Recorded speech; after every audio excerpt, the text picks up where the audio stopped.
तो सबसे पहले बात होगी वंदे मातरम की। वंदे मातरम पर संसद में चर्चा जारी है। 150 वर्ष पूरे हुए हैं वंदे मातरम गीत के। तो लोकसभा में वंदे मातरम के 150 वर्ष पूरा होने पर यह चर्चा देश की आजादी में राष्ट्रगीत के प्रति सम्मान दिखाने का एक सुअवसर बना।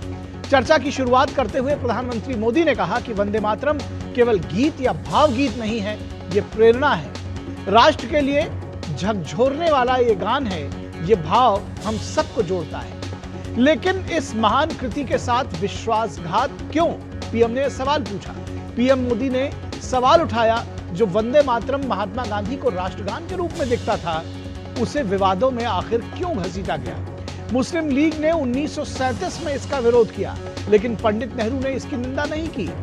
जिन्ना के विरोध के बाद नेहरू को डर लगा, क्योंकि इसके कुछ शब्दों से मुस्लिम लीग को ऐतराज था। कांग्रेस ने इसके टुकड़े कर दिए। वो कौन सी ताकत थी जो गांधी जी की भावना पर भारी पड़ी? बंगाल का विभाजन हुआ तो उसके विरोध में बड़ा स्वदेशी आंदोलन खड़ा हुआ और तब हर जगह सिर्फ वंदे मातरम ही गूंज रहा था। इस गाने में वो ताकत थी जो सभी को उसने जोड़ दिया था। बंकिम बाबू का यह भाव सूत्र बंगाल सहित पूरे देश को जोड़ रहा है। घबराहट में ब्रिटिश हुकूमत ने इस पर प्रतिबंध लगा दिया था। ये ब्रिटिश काल की जो बात थी, उसको विस्तार से प्रधानमंत्री ने भी चर्चा का हिस्सा बनाया। वंदे मातरम बोलने पर सजा दी जाने लगी, यानी एक गीत जिसने ब्रिटिश हुकूमत की जड़ों को पर गहरा चोट किया था, उनकी जड़ों को हिला दिया था। पीएम मोदी ने बंकिम चंद्र चटर्जी को याद करते हुए कहा कि जब 1857 के स्वतंत्रता संग्राम के बाद अंग्रेज सल्तनत बौखलाई हुई थी, लोगों पर जुल्म ढा रही थी, तब 1875 में इस गीत का जन्म हुआ। बंकिम चंद्र चटर्जी ने ईंट का जवाब पत्थर से दिया था। जय हिंद और वंदे मातरम के संसद परिसर में इस्तेमाल को लेकर ममता बनर्जी ने कहा था, ये बोलना चाहिए, ये हमारे राष्ट्रगीत है, ये हमारी आजादी का नारा है। जय हिंद सुभाष बाबू का नारा था, लेकिन बंगाल में बंकिम चंद्र चट्टोपाध्याय को लेकर यह सम्मान कहां खो गया?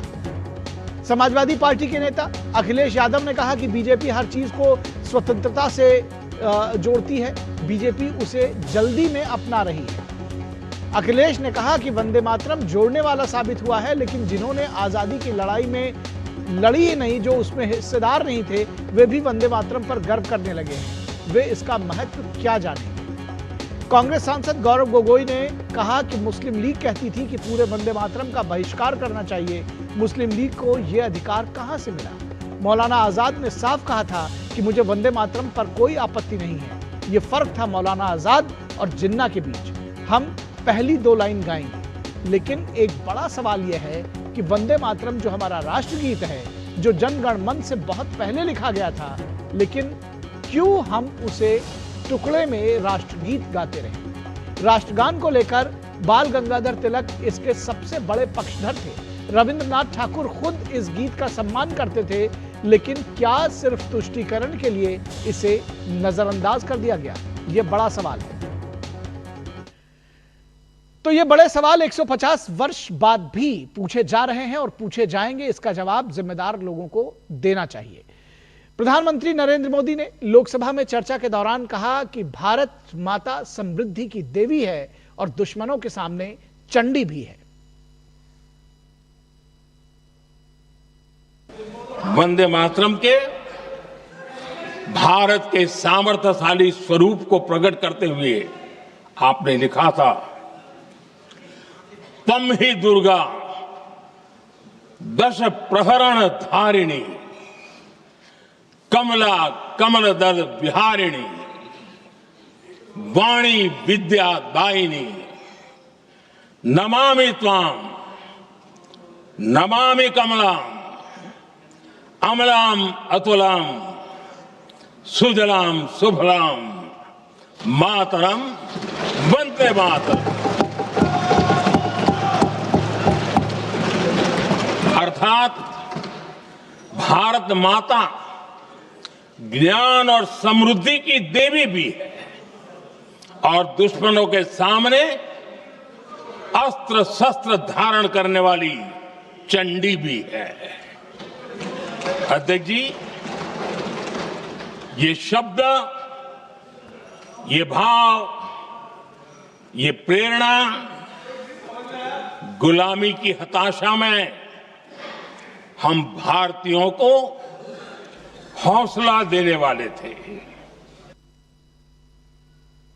तो राष्ट्रीय गीत वंदे मातरम के 150 वर्ष पूरा होने के मौके पर लोकसभा में चर्चा की शुरुआत करते हुए पीएम मोदी ने वंदे मातरम की 150 वर्ष की गौरवशाली यात्रा का उल्लेख किया।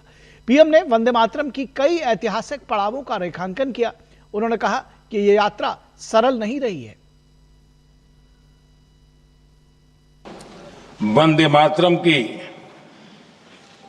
150 वर्ष निमित्त सदन की एक सामूहिक ऊर्जा को, उसकी अनुभूति करने का प्रयास कर रहे हैं। वंदे मातरम 150 वर्ष की यात्रा अनेक पड़ावों से गुजरी है, लेकिन आदरणीय अध्यक्ष जी, वंदे मातरम का जब 50 वर्ष हुए तब देश गुलामी में जीने के लिए मजबूर था और वंदे मातरम के 100 साल हुए तब देश आपातकाल की जंजीरों में जकड़ा हुआ था।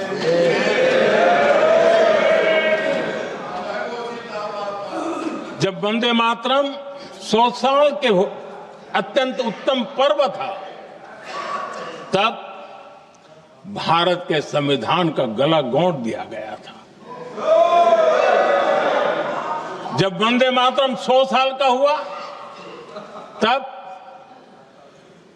देशभक्ति के लिए जीने मरने वाले लोगों को जेल के सलाखों के पीछे बंद कर दिया गया था। जिस वंदे मातरम के गीत ने देश को आजादी की ऊर्जा दी थी, उसके जब 100 साल हुए तो दुर्भाग्य से एक काला कालखंड हमारे इतिहास में उजागर हो गया। तो इमरजेंसी की भी अपरोक्ष रूप से चर्चा की प्रधानमंत्री नरेंद्र मोदी ने कि जब इस गीत के 100 वर्ष पूरे हुए तो इस देश में इमरजेंसी लगाई गई थी। बहरहाल कांग्रेस सांसद गौरव गोगोई ने कहा कि आप कितनी भी कोशिश कर लो, नेहरू पर कोई भी काला दाग नहीं लगा पाओगे। बड़े विनम्रता से मैं आदरणीय प्रधानमंत्री मोदी जी को मैं कहना चाहता हूं और उनके पूरे मैं दल को कहना चाहता हूं और पूरे इनके ढांचे को कहना चाहता हूं, आप चाहे जितना भी कोशिश कर लो, आप पंडित नेहरू जी के जो उनका योगदान था उस पे एक भी काला दाग आप लगाने में सक्षम नहीं होंगे। और समाजवादी पार्टी के अध्यक्ष अखिलेश यादव ने कहा कि जिन्होंने स्वतंत्रता संग्राम में भाग ही नहीं लिया, वे वंदे मातरम के महत्व को क्या जानेंगे। वंदे मातरम कोई दिखावा नहीं है, ना ही राजनीति का विषय है, क्योंकि सभापति महोदय, हम जब ये इनके विचारों से, इनके भाषणों से जब बाहर सुनते हैं तो ऐसा लगता है कि वंदे मातरम इन्हीं का बनवाया हुआ गाना है। जिन्होंने सभापति महोदय, जिन्होंने आजादी के आंदोलन में भाग ही नहीं लिया है, वो वंदे मातरम का महत्व क्या जानेंगे। और इस पूरे विषय पर बातचीत करने के लिए, चर्चा करने के लिए हमारे साथ खास मेहमान जुड़े हुए हैं, उसके साथ ही हमारे संवाददाता भी हमारे साथ जुड़े हुए हैं। उनसे हम आपका परिचय करा दें। हमारे साथ डॉक्टर कौशल कांत मिश्रा, जो कि बीजेपी के प्रवक्ता हैं, हमारे साथ जुड़े हैं। डॉक्टर कौशल कांत मिश्रा, स्वागत है आपका। दुष्यंत नागर पॉलिटिकल एनालिस्ट है, लेकिन कांग्रेस के समर्थक माने जाते हैं और कांग्रेस का रुख रखेंगे। दुष्यंत जी, बहुत स्वागत है आपका। शैलेंद्र मिश्रा हमारे कॉरेस्पॉन्डेंट जुड़े हुए हैं और विनोद मिश्रा हमारे कंसल्टिंग एडिटर जुड़े हुए हैं। शैलेंद्र, मैं पहले आपके साथ आपके पास आना चाहूँगा, समझना चाहूँगा जो कुछ संसद में फिलहाल चल रहा है, क्या कुछ वहाँ का फील आप बताएंगे, किस तरह से ये चर्चा जो चल रही है, क्या जानकारी देंगे। देखिए निखिल, संसद में, लोकसभा में हमने देखा कि 12 बजे के बाद प्रधानमंत्री नरेंद्र मोदी ने चर्चा की शुरुआत की वंदे मातरम के 150 वर्ष पूरा होने पर और कई महत्वपूर्ण बातें कहीं। उसके बाद गौरव गोगोई कांग्रेस के नेता ने कांग्रेस की तरफ से बात रखी, जो सदन में कांग्रेस के उपनेता हैं। फिर समाजवादी पार्टी की तरफ से अखिलेश यादव ने बात रखी, फिर टीडीपी के, टीएमसी के, और उसके बाद अब हम देख रहे हैं कि जेडीयू की तरफ से देवेश चंद्र ठाकुर अपनी बात रख रहे हैं। अलग अलग दलों को समय मिला है, उस हिसाब से वक्ता अपनी बात रख रहे हैं। बहुत महत्वपूर्ण विषय है जब 150 वर्ष के मौके पर ये चर्चा हो रही है वंदे मातरम के। इसमें क्या इतिहास रहा वंदे मातरम का? वंदे मातरम की जो रचना बंकिम बाबू ने की थी और अलग अलग जो पड़ाव रहे, खास तौर पर हमने देखा प्रधानमंत्री नरेंद्र मोदी ने इस बात का जिक्र किया कि कैसे वंदे मातरम को खंडित करने का काम कांग्रेस कार्य समिति ने और उस वक्त पंडित जवाहरलाल नेहरू ने किया था।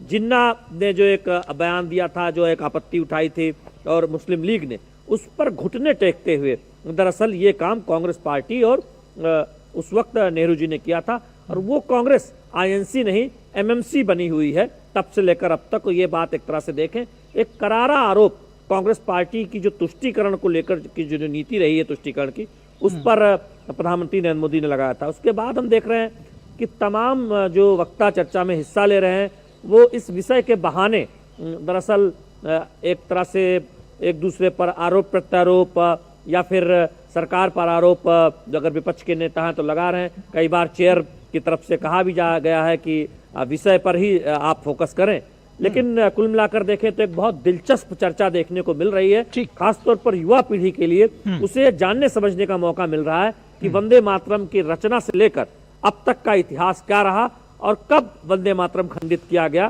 कांग्रेस की उसमें एक रजामंदी थी, नेहरू जी की रजामंदी थी। बिल्कुल ठीक है। विनोद मिश्रा जी, जब हम इस वंदे मातरम की चर्चा की बात करते हैं, बहुत सारे लोग इसके औचित्य पर भी प्रश्न उठाते हैं। क्या ये ज़रूरी नहीं है कि जो इतिहास में जो हमारे प्रीडिसेसर्स थे, जिन्होंने कुछ अगर भूलें की या जो भी काम किया, उसको जनता के सामने लाना और उसको ठीक करना, ये ज़रूरी है? लेकिन ये आज की चर्चा जो आप कह सकते हैं कि ये देश के लिए एक ऐतिहासिक पल है, और ऐतिहासिक पल के साथ साथ अगर मैं कहूं कि एक भावुक क्षण भी है। जिस वंदे मातरम को गाते हुए हमारे कई वीर, अनगिनतों वीर, अशफाकुल्लाह खां हो या आप ये भगत सिंह हो या ऐसे दर्जनों आप कह सकते हैं कि वीर थे जो हमारा स्वतंत्रता सेनानी वो वंदे मातरम गाते हुए फांसी के फंदे पे झूल गए थे। और आज जब प्राइम मिनिस्टर मोदी ने इस भावुक पल को और इस वंदे मातरम की चर्चा में भारत के उन महान स्वतंत्रता संग्राम के सेनानियों को याद किया, अमर बलिदानियों को याद किया, तो वंदे मातरम का अर्थ जो शैलेंद्र बता रहे थे कि नई पीढ़ी को भी पता होगा कि ये वंदे मातरम ने एक राष्ट्रगान के रूप में, एक राष्ट्रगीत के रूप में कैसे देश को एक कनेक्ट किया था। चाहे वो बंगाल डिवीजन के बाद का वो आंदोलन हो, स्वफूर्त आंदोलन हो, उसमें वंदे मातरम सबका स्वर था। चाहे वो आज़ादी के बाद का आप ये देखिए कि जब जिस मोर्चे पे भारत खड़ा होता है उसका एक वार क्राई होता है वंदे मातरम। लेकिन इस वंदे मातरम को लेके जो आप कॉर्नर लेते हैं, जब आप प्राइम मिनिस्टर मोदी ने आज जो सवाल किया कि इस वंदे मातरम के साथ विश्वासघात क्यों, तो विश्वासघात क्यों, ये चीज तो इस देश के इस सदी के बाद कम से कम 150 साल के बाद तो ये पूछा जाना चाहिए कि अगर एक जिन्ना को ये गीत पसंद नहीं था तो वो गीत पसंद करने के लिए आपने वंदे मातरम के 4 लाइन जो इंपॉर्टेंट थे उसने हटा दिए। तो आपको इस गीत से दिक्कत होने के बाद आजादी के बाद क्यों दिक्कत हुई, उसके बाद आप शामिल कर सकते थे। लेकिन आपने उसमें भावना को ख्याल नहीं रखा जो गांधी के भावना थे, जो बाल गंगाधर तिलक के भावना थे, जो अनगिनत दर्जनों अनसंग हीरो जो भारत के थे, स्वतंत्रता सेनानी थे, उनकी भावना थी। आपने उसका ख्याल नहीं रखा, आपने सिर्फ वोट बैंक का ख्याल रखा। जो कुछ लोगों को दिक्कत है, किन लोगों को दिक्कत है, अगर हमारे एपीजे अब्दुल कलाम जो हमारे महान प्रेसिडेंट थे, महान वैज्ञानिक थे, उनको वंदे मातरम गाने से कोई दिक्कत नहीं थी। मौलाना अबुल कलाम आजाद को कोई दिक्कत नहीं थी।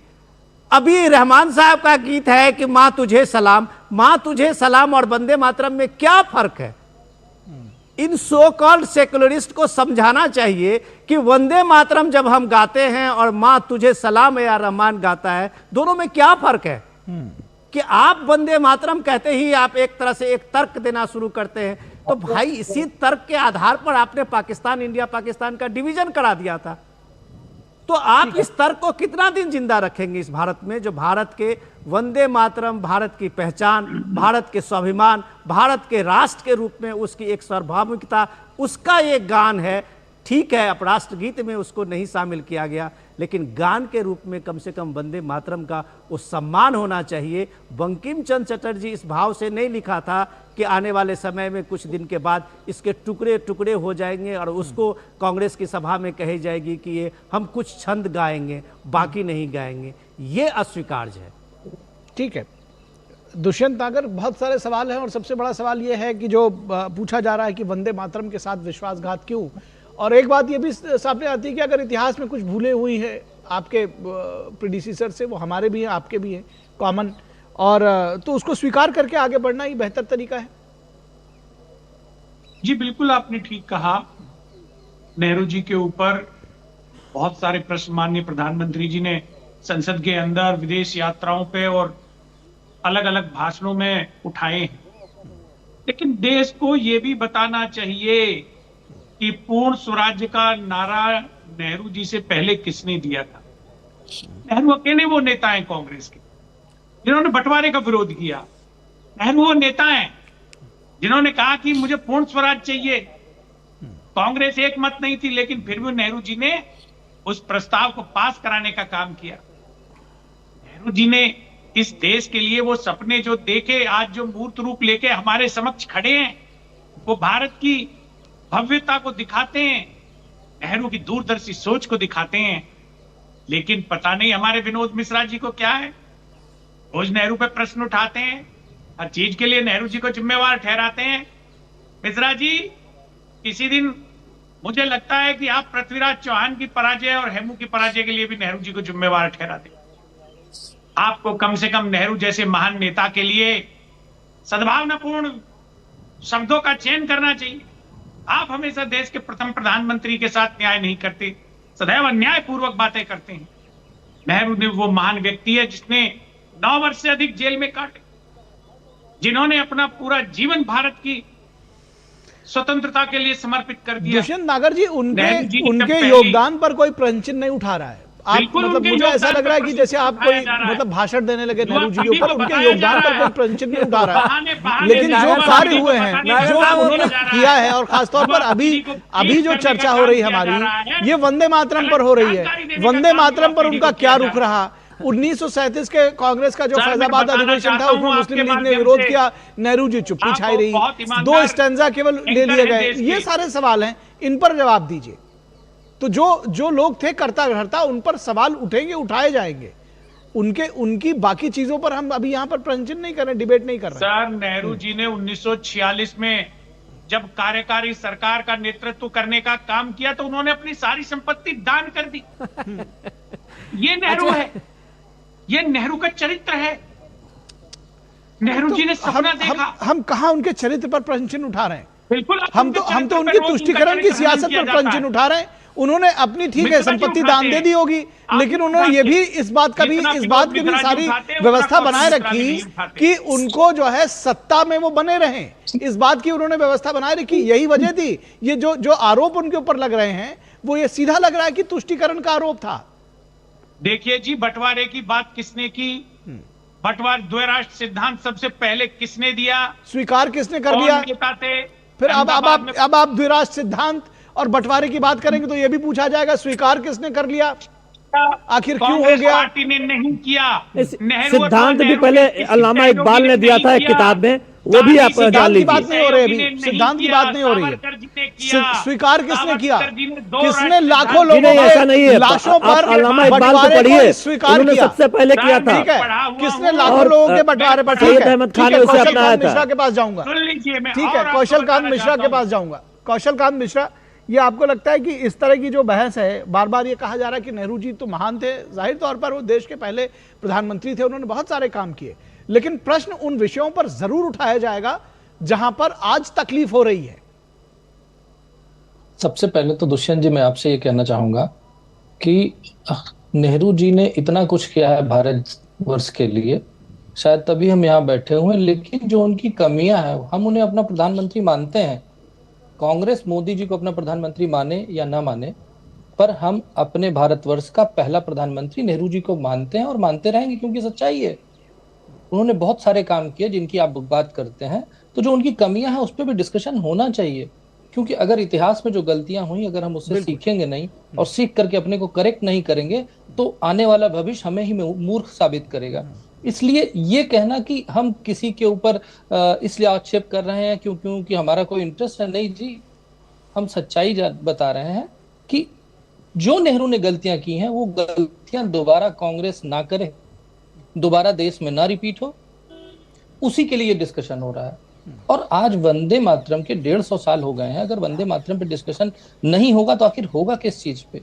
वंदे मातरम वो नारा है जो पहले भी मैं बता चुका हूं, साधुओं की क्रांति जो 1760 से शुरू होकर के 1820 तक चली थी, उसकी बातों को लेते हुए जो आनंद मठ में इसको लिखा गया, लिख करके जब इसको फैलाया गया, जब रविंद्रनाथ टैगोर जी ने कांग्रेस के अधिवेशन में 1896 में पहली बार गाया था, और पहली बार जब गाया था तो उस समय कांग्रेस के अध्यक्ष, मुझे नाम नहीं मालूम, वो खुद एक मुस्लिम थे, और 1906 से लेके 1937 तक 1896 से लेके 1937 तक लगभग हर बार नारा ये गाया गया है।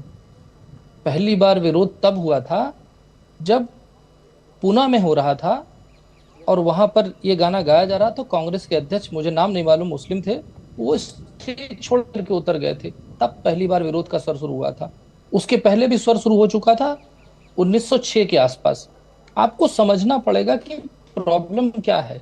आप जब तक प्रॉब्लम नहीं समझेंगे और उसको एड्रेस नहीं करेंगे तो इस तरह की तू तुम। आप ये देखिए कि हर बार जब भी चुनाव होता है देश में आज के समय में, आप कहते हैं और हम कहते हैं, सब कहते हैं कि ये धर्म पे चला जाता है, हिंदू मुसलमान पे चला जाता है। इसका ओरिजिन अगर जानना है तो हमें अपने इंडिपेंडेंट मूवमेंट से शुरू करना पड़ेगा, और जब तक हम वो नहीं जानेंगे तब तक हम कुछ नहीं कर पाएंगे। जब 1857 का युद्ध हुआ था, उसके बाद चूंकि वो साधुओं और बहुत सारे लोगों ने मिल करके किया था, जब अंग्रेज की सरकार आई, ब्रिटिश गवर्नमेंट आई, तो उन्होंने विधानसभा का इलेक्शन कराना शुरू कर दिया। इलेक्शन में जब ये देखा मुसलमानों ने, मेजॉरिटी ने, मैं तो थोड़ा सा टाइम लूंगा क्योंकि जब तक वो नहीं बता पाऊंगा तब तक नहीं बिल्कुल ठीक है, आप बताइए, हमको लगता है हमारे दर्शक भी इससे लाभान्वित होना चाहेंगे। जी ठीक। आप देखिए, जब 1857 के युद्ध के बाद पहली बार ब्रिटिश सरकार यहाँ पर आई तो उसने क्या किया कि उसने लोगों को जोड़ने के लिए, क्योंकि उनको ये इन्फॉर्मेशन जा चुकी थी पील कमीशन के रिकमेंडेशन के बाद कि अब यहाँ बहुत दिनों तक सत्ता चलाना डिफिकल्ट है, और अगर हम डायरेक्ट इन्वॉल्व होंगे, डायरेक्ट चलाएंगे तो पब्लिक हमें विद्रोह में मार देगी, इसलिए हमें एक बिचौलिए को क्रिएट करना पड़ेगा। वो बिचौलिए को क्रिएट किया गया। एओ ह्यूम नामक जो बंदा था, जो ब्रिटिश गवर्नमेंट का था, उसके थ्रू कांग्रेस की स्थापना हुई। मैं उसमें कांग्रेस खिलाफ नहीं बोल रहा हूँ, जो साइंटिफिक फैक्ट, जो हिस्टोरिकल फैक्ट मैं वो बता रहा हूँ। जब वो स्थापना हुई, स्थापना को के बाद कांग्रेस को उस समय मुस्लिम जो कट्टरपंथी लोग थे वो उसको कहते थे हिंदुओं की पार्टी है। ये सच्चाई है, पढ़िए। क्योंकि उनको ये लगता था कि अगर ये लोकतंत्र आ गया तो मुस्लिम की पॉपुलेशन उस समय कम थी, हिंदुओं की पॉपुलेशन ज्यादा थी, तो उन्हें लग रहा था कि जो दारुल इस्लाम चल रहा है वो खत्म होकर दारुल हलब हो जाएगा। जी। और आप जाके पढ़िए, एक मूवमेंट उस समय चला था, हिजरत का मूवमेंट कहते हैं। हिजरत मूवमेंट करके करीब 1 लाख लोग अफगानिस्तान जा रहे थे, क्योंकि वहां पे खलीफा का शासन चल रहा था। ये मेन पैथोलॉजी है। उसके बाद अगर हम आगे बढ़ते हैं तो जब 1905 तक इसी तरह वंदे मातरम आगे बढ़ते बढ़ते क्रांतिकारियों का नारा बन गया। जहां कहीं भी कोई भी घटना होती थी, वंदे मातरम गाया जाता था। वंदे मातरम पूरे इंडिपेंडेंस मूवमेंट की जान बन गया था। जब ये हुआ तो 1906 के बाद आप ये समझिए कि उसी समय फर्स्ट वर्ल्ड वॉर हुई। फर्स्ट वर्ल्ड वॉर के समय में खिलाफत आंदोलन बनाया गया। खिलाफत आंदोलन क्या था? कांग्रेस ने, अब यहाँ पे राजनीति शुरू होती है, दुष्यंत जी शांति से सुनिएगा, आप ये बताइए, खिलाफत आंदोलन जो मुस्लिम खलीफा के सपोर्ट का आंदोलन था, कांग्रेस ने उसको इस तरीके से समझाया जैसे कि वो अंग्रेजों के खिलाफ आंदोलन था, और उसको आपने तुष्टीकरण के चक्कर में, सच्चाई यही है ना जी, क्योंकि तुष्टीकरण के चक्कर में आपने उसको खिलाफत आंदोलन को असहयोग आंदोलन से जोड़ दिया। उसके बाद 1937 में जब चेंज, बदलाव हुआ आपके वंदे मातरम का, चलिए हम मान भी लेते हैं कि वो बदलाव इसलिए था क्योंकि मुस्लिम लीग के साथ मिल करके आपको अंग्रेजों के खिलाफ लड़ना था।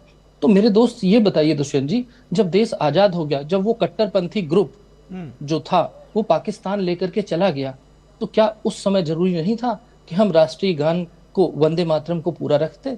ये सोचने की बात है। आप देखिए दुष्यंत जी, ईमानदारी से सोचिए ना, आप उस समय से लेके अभी तक, आप तुष्टीकरण की बात करते हैं ना, तुष्टीकरण आपने तब से शुरू किया था जब से आपने खिलाफत का आंदोलन का समर्थन किया था। मोपला कांड में भी आपने जाकर के बिल्कुल वो मुस्लिम रोग के साथ खड़े हुए थे। बिल्कुल इतिहास तो इतिहास आपको के ये पन्ने को उकेर कर आप सामने लेकर के आए हैं और इसको कोई इस समझेंगे बात नहीं, से इनकार तब नहीं कर तक आप सकता कुछ नहीं डॉक्टर साहब समझ कि वो जो रोग तुष्टीकरण का जो वो उस दौर में शुरू हुआ वो आज तक जारी है।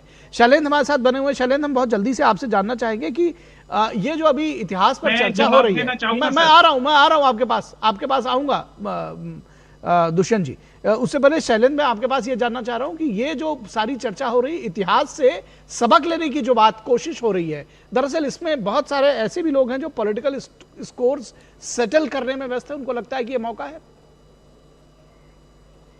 देखिए, तमाम वक्ताओं ने बीच बीच में जरूर इस तरह के कटाक्ष या फिर विरोधियों पर निशाना साधा है। उन्हें लगता है कि ये मंच इस मौके के एक समय भी हो सकता है जब वो कुछ आरोप प्रत्यारोप लगा सके।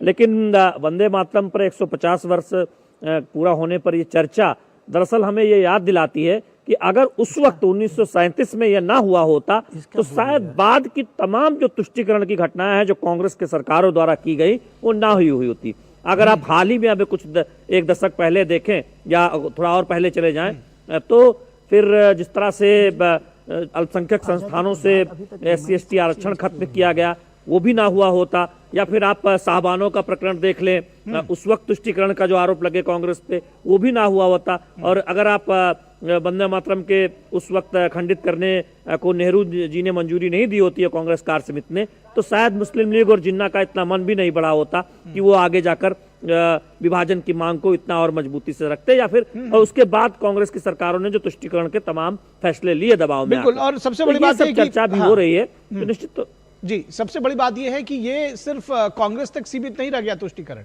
जब रीजनल पार्टीज आई देश की आज़ादी के बाद, और बल्कि ये कहा जाए कि 60 और 70 के दशक के बाद जो ज़्यादा फली फूली, तो उन्होंने भी इस रणनीति को अपना लिया।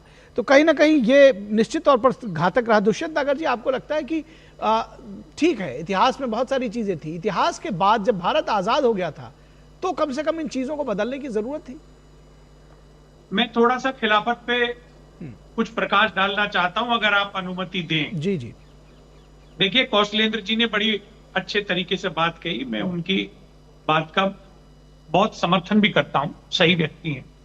लेकिन कौशल जी, मैं आपको एक बात बताना चाहता हूं, उस वक्त जो अंग्रेजों का एस्टेब्लिशमेंट था, जो अंग्रेजों की सरकार थी, उसमें मुसलमान अधिकारियों का, मुसलमानों का एक बहुत बड़ा वर्ग था और उनका सरकार को समर्थन प्राप्त था।